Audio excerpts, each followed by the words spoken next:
Assalamualaikum warahmatullahi wabarakatuh. Kami dari kelompok 6 akan mempresentasikan produksi pasangan. Yang pertama yaitu konsep produksi pasangan. Produksi pasangan itu adalah proses yang terjadi ketika sebuah foton menumbuk sebuah atom, di mana seluruh energi dari foton tersebut hilang dan kemudian menjadi dua buah partikel, yaitu sebuah elektron dan sebuah positron. Positron adalah sebuah partikel yang masanya sama dengan elektron, tapi memiliki muatan positif. Proses ini merupakan contoh dari penciptaan energi massa.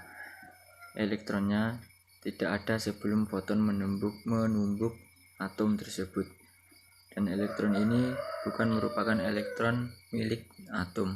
Selanjutnya, proses elektron dan positron pada produksi pasangan. Pada produksi pasangan, bila sebuah foton dengan frekuensi tinggi mendekati inti atom berat, maka foton tersebut akan lenyap dan menjelma menjadi sebuah elektron dan positron. Jadi perubahan energi elektromagnet menjadi energi diam. Dari sini jumlah muatan elektron dan muatan positron adalah 0. Energi kinetik elektron maupun positron masing-masing yaitu 0,51. Produksi pasangan ditunjukkan untuk membuat pasangan partikel dan antipartikelnya, terutama pasangan elektron dan positron. Untuk menciptakan antiproton, Chamberlain dan Emilio Segre menumbukkan dua proton dalam kecepatan tinggi. Begitupun Borsukov menemukan antineutron. Hal ini berbeda dengan produksi pasangan elektron dan positron. Elektron dan positron tercipta saat sebuah foton melewati inti atom yang pasif dan energinya dikonversikan menjadi materi. Kehadiran inti atom diperlukan sehingga hukum kekekalan momentum dapat terpenuhi, dan elektronnya tercipta sendiri, bukan milik dari atom tersebut. Lalu muncul positron dan elektron dari ketiadaan sebelumnya. Energi foton yang hilang dalam proses ini dirubah menjadi energi relativistik positron dan elektron dengan persamaan Hv sama dengan elektron plus positron sama dengan 2mOc2 plus elektron plus positron. Karena K positif dan K negatif selalu positif, maka untuk melakukan produksi pasangan, foton harus memiliki energi sekurang-kurangnya 2mOc2 sama dengan 1,02 MeV atau 1,64 kali 10 pangkat min 13 Joule agar dapat mendekati inti berat sehingga terjadi produksi pasangan berupa elektron dan positron. Foton tersebut termasuk dalam sinar gamma inti atom secara berlambang. Foton sama dengan elektron plus positron. Proses di atas hanya dapat terjadi jika terdapat sebuah atom di sekitar elektron yang memasuk momentum pental yang diperlukan. Proses kebalikannya, elektron plus positron sama dengan foton. Elektron bila bertemu dengan positron, maka keduanya akan musnah dan menjelma menjadi foton. Pada proses produksi pasangan maupun kebalikannya, tetap berlaku hukum kekekalan energi dan kekekalan momentum. Assalamualaikum warahmatullahi wabarakatuh.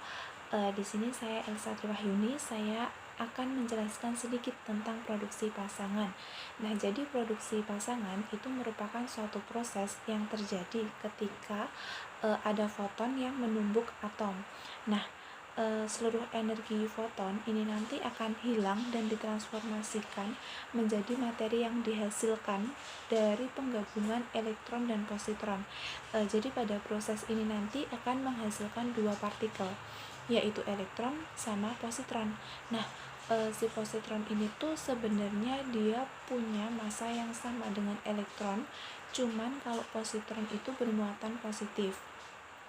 Nah, contohnya itu ada pada proses penciptaan energi massa.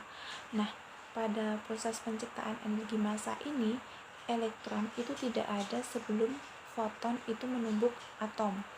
Nah, karena proses transformasi energi si foton ini tuh hanya bisa terjadi di bawah tekanan inti yang kuat. Artinya, proses transformasi energi ini tuh tidak bisa terjadi di ruang yang hampa udara gitu. Kemudian pada efek Compton itu juga dijelaskan bahwa foton yang memiliki frekuensi tinggi kemudian ditembakkan pada kulit atom terluar, maka dia akan menghamburkan foton baru juga. Nah, sedangkan kalau pada produksi pasangan, bila sebuah foton itu dengan frekuensi yang sangat tinggi kemudian mendekati inti atom, maka foton itu akan lenyap dan menjelma menjadi elektron sama positron atau elektron positif. Jadi ada perubahan energi elektromagnetik menjadi energi diam. Nah, gimana jika jumlah muatan elektronegatif sama positron adalah 0? Maka energi elektron maupun positron masing-masing itu bisa diketahui dari E itu sama dengan M0, C2 sama dengan 0,51 MeV. Produksi pasangan ini kan ditunjukkan untuk membuat pasangan partikel dan antipartikel ya, terutama pada pasangan elektron dan positron.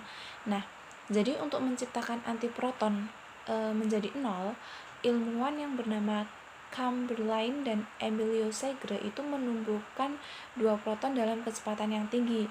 Begitu juga ketika Brookhoff itu menemukan antineutron gitu.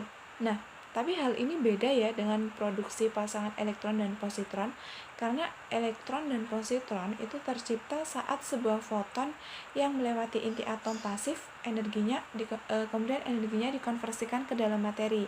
Nah, kehadiran inti atom ini diperlukan sehingga hukum kekekalan momentum itu dapat terpenuhi. Kemudian elektronnya itu tercipta sendiri dan bukan milik si atom. Kemudian muncullah positron dan elektron dari ketiadaan. Reaksinya itu dituliskan sebagai gamma plus gamma, itu nanti menjadi elektron negatif ditambah elektron positif gitu.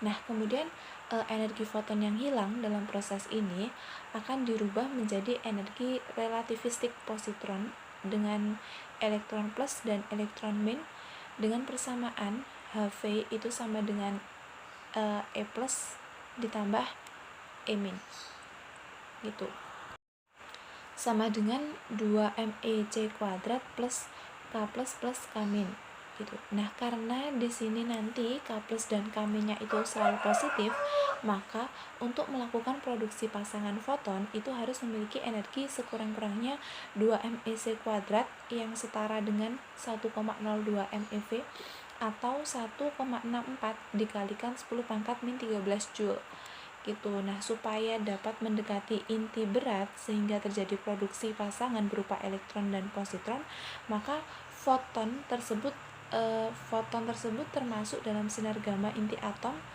dan secara matematis itu bisa dirumuskan kalau foton itu sama dengan elektron ditambah positron gitu. Nah, proses ini itu hanya bisa terjadi jika terdapat sebuah inti atom di sekitar elektron yang memasuki momentum pental yang diperlukan. Jadi kalau proses kebalikannya itu elektron ditambah positron sama dengan foton. Kalau tadi kan foton sama dengan elektron plus positron. Nah, karena foton ini tadi berubah menjadi elektron dan positron, ya, maka dengan sendirinya foton yang ditembakkan itu tuh harus mempunyai energi yang lebih tinggi dari 1,02 MeV. Nah, setelah terjadi produk pasangan ini akan mengalami intensitas. Nah, perubahan ini tuh tergantung dari sifat dan tebal bahan. Ada yang namanya pemusnahan pasangan. Nah, pemusnahan pasangan ini tuh terjadi ketika setiap partikel itu tuh bertemu dengan antipartikelnya. Karena kan mereka dikonversi menjadi energi murni 100% tuh tadi. Misalkan antiproton ketemu dengan proton, antineutron ketemu dengan neutron, positron ketemu dengan elektron. Maka ketika mereka ketemu, mereka nanti akan musnah. Nah, proses pemusnahan elektron positron ini terjadi dengan positron kehilangan energi kinetik selama proses ionisasi. Kemudian menyatu dengan elektron dan akan musnah deh jadinya. Nah, total massa mereka itu diubah menjadi energi, dan dua foton yang bergerak ke arah berlawanan itu nanti berkebalikan dengan proses produksi pasangan. Reaksinya bisa dituliskan E- plus E plus menghasilkan sinar gamma plus sinar gamma. Jadi ketika elektron itu bertemu dengan positron, maka keduanya tuh akan musnah. Kemudian dia menjadi sinar gamma. Nah, pada proses produksi pasangan maupun kebalikannya ini tuh tetap berlaku hukum kekekalan energi dan hukum kekekalan momentum. Jadi kalau kekekalan energi itu mensyaratkan bahwa jika E- dan E+ adalah energi dari masing-masing foton, maka 2mEc kuadrat plus K plus K min sama dengan E+ plus E-. Nah, karena K plus dan K min ini sangat kecil sehingga positron dan elektron itu bisa dianggap diam, maka kekekalan momentum itu mensyaratkan bahwa kedua foton itu memiliki energi yang sama, yaitu mEc kuadrat, dan bergerak segaris dalam arah yang berlawanan.